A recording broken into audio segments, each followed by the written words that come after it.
Well, this is it. Time to say goodbye to the studio. So as a final video, I thought I would do a breakdown of everything that I did in my studio to make it what it is or what it was, and show you how I was able to build my YouTube studio in a spare bedroom in my house. So let's rewind the clock, go back to a few days ago when the space wasn't empty. Now, a lot of things have changed really fast in my personal life, and in 1 week, I'm leaving this house, and so this is the last video that I'm going to be making in this studio. So what I thought would be a great idea is to walk around, show you everything that I've done in here to get to this final iteration of what this studio is, and how this has become just a great place to make content. Now, moving forward, I'm going to have to find a new place to do all my content. I actually just built out my Jeep, so that's going to be my mobile production studio, but I also have a space that I'm going to be moving to that I'm going to have to figure out eventually what I'm going to do with it, but for now, it's just going to be a blank space. And what I'll do is take everything here, move it over there, and then over time, I'll start developing that space to make it a better studio for creating content. But in this space, I've moved around a few times, and I've tried to find the best positioning, and honestly, the best for this specific space was have the camera here, and then have my computer right over here. Originally, I had my computer where the camera is, but because of those doors in the back, I would get all this reflection on the screen, and so it wasn't the best for editing. I moved it over here, I solved a lot of those issues. So those behind me are double doors. This just goes outside. And this just goes to my backyard where my kids would play, and I could have my door open if I wasn't shooting, if I was just working on edits. Now, I personally like the look of these kind of bars that the door created with the blinds. And so that's why I left it. I added an additional 4-foot tube light here so that, it just has something on this wall. It works for the space that I'm in. It allowed me to shoot with controlled lighting with just a little bit of natural light spilling in. Now, up here, I have my YouTube awards. This is my main channel, which you're watching on, and this is my second channel. And over here, the big gold. But other than that, for background, I just painted the wall, and so all of my walls are painted with this gray, and you can see that the entire space has this gray paint. And this is a specific neutral gray that's made for photography and filmmaking. And the point of using this color is so that there's no color cast when you're editing.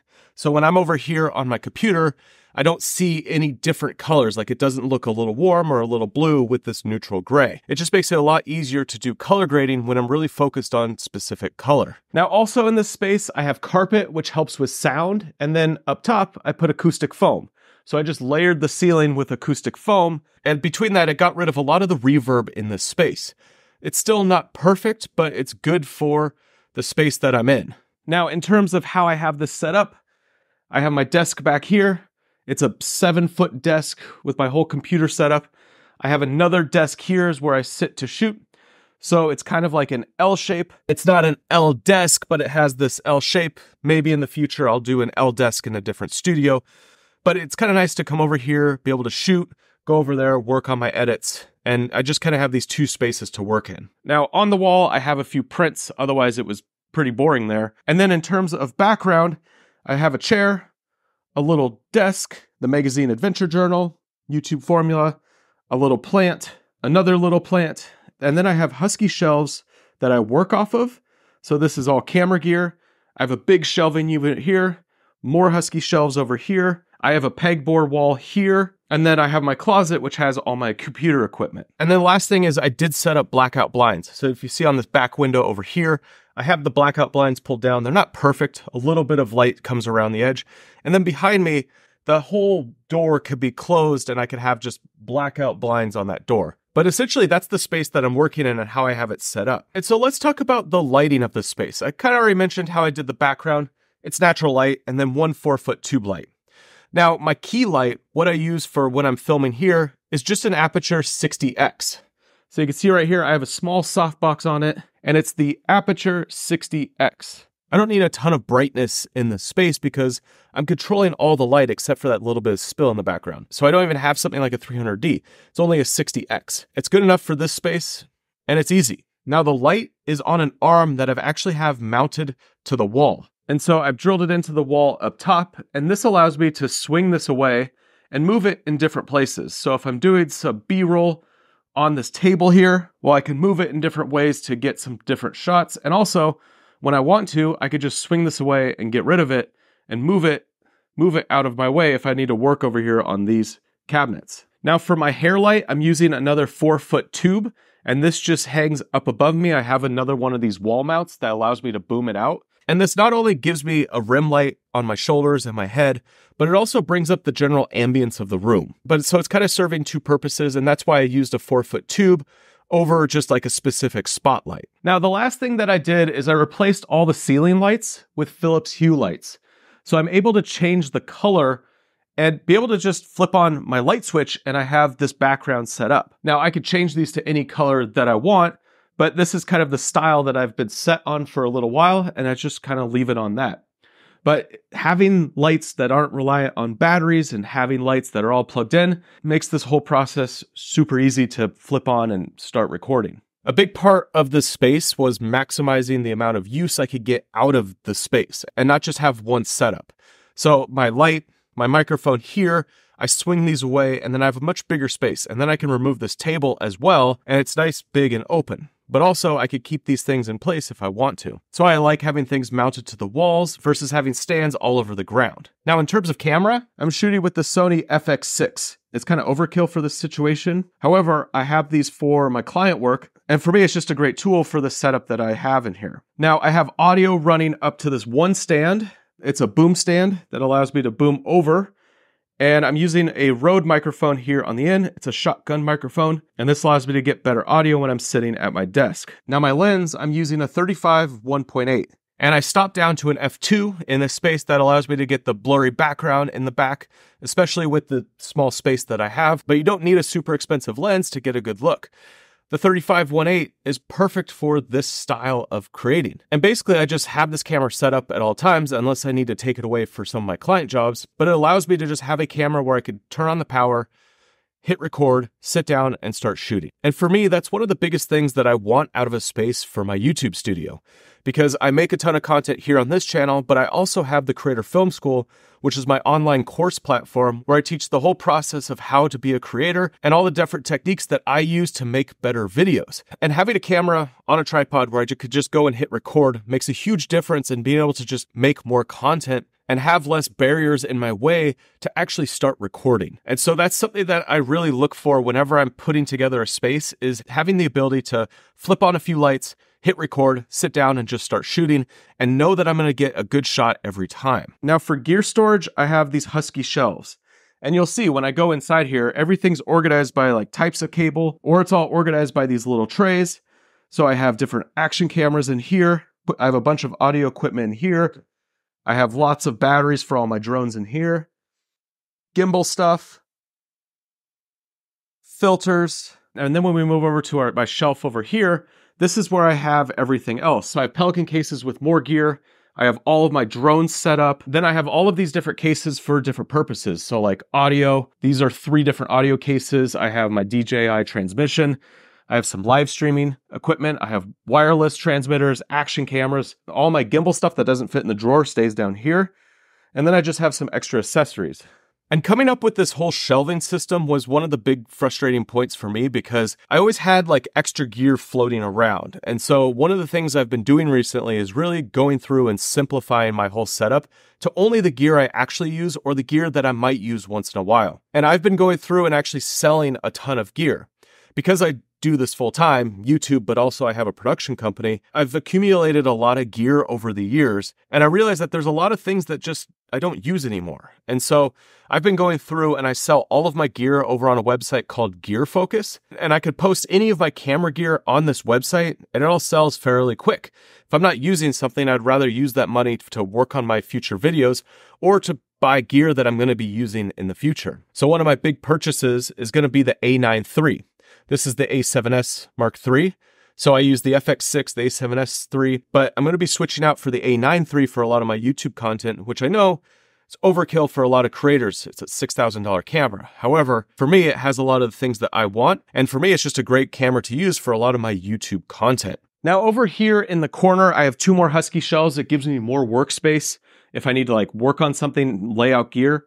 Inside, I have a bunch of extra hard drives, some other equipment that I need. they're not really that full. But over here, I hang my backpack because this pegboard, I had intended to build like a battery wall, hang all my gimbals, have like this space to keep a lot of the gear, but it never really happened. Right now, I hang the backpack that I'm using at the moment, which is this yellow Shimoda bag. I have a couple things over here, like my teleprompter if I need to use that. I have my voiceover cove that I use whenever I do voiceover work, and I have a mask from when I was in Rwanda. It's kind of become a dead space in my studio, and moving forward, definitely going to rethink this whole thing because I never end up using the pegboard like it was intended. Now, the last big aspect of this YouTube studio is my desk and how I have my computer set up. And so my desk over here is a 7-foot desk, and I have a dual monitor setup, and I stack them because when I'm editing, I like to have my timeline on the bottom, and then I like to have a full screen on the top of what I'm editing. This for me is a great workflow for how I like to edit my videos, and I found it's the best setup for me. Now on my desk, I keep it super clean. Like you could tell there's nothing on this desk. I have my hat that I use sometimes. I have my studio monitors for audio. I have a plug-in keyboard from Editor Keys, and I used to use a Bluetooth keyboard, but now I'd rather just plug it in because the Bluetooth keyboard that I was using was the Logitech one.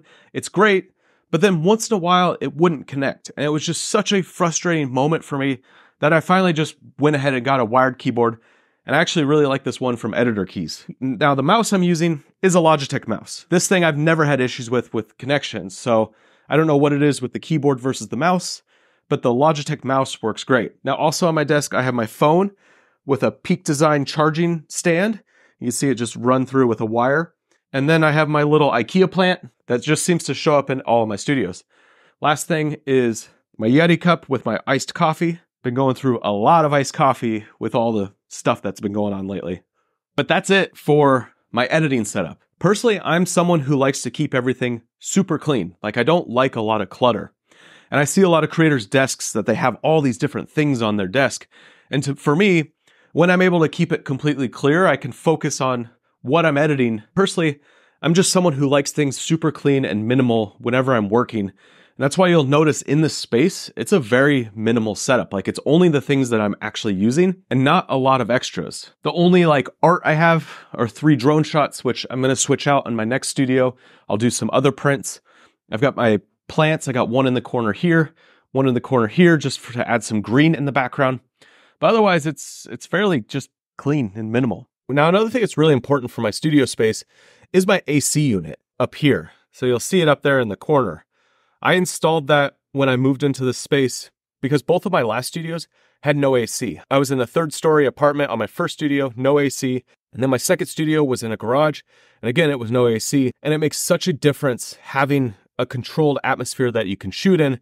And you never have to worry about being too hot or being too cold. And so that's why I installed this AC heater so that I can keep everything controlled in the space when I'm here working. Now, the last area that I have in this space is my closet here. And it's a bummer because I just redid this closet like a few weeks ago. But great for the space that I have now, but I'm going to be moving this and I'm going to be shuffling it around. But let me show you what I've done in here. So I got a shelving unit so that I can maximize the space in here and be able to fill it with everything that I need. So right here is my computer. I run everything off an M1 MacBook Pro, and I still have no issues with speed or editing or anything off of this computer. Now I could set my laptop here, connect a few cables, and it all runs to my desk over here. And how I've done that is I've punched a hole through the wall, comes to this side, out this wall, and then up to here. So that keeps the desk super free of everything, runs all the cables into here. It's just a cleaner setup for me. And also, like, whenever I need to take my laptop to go, I just pull out a few cables and walk out with it. And it also keeps it simple so I don't have a 2-computer setup. I like things simple. Now for storage, I use 2 of these 8-bay OWC drives. And this one is for all my YouTube content. It's 98 terabytes. And this one is all individual drives. And I swap these in and out, depending on what data I'm working with and what I need. Now in the center here is my Blackjet card reader tower. So this is an SSD at the bottom to edit off of.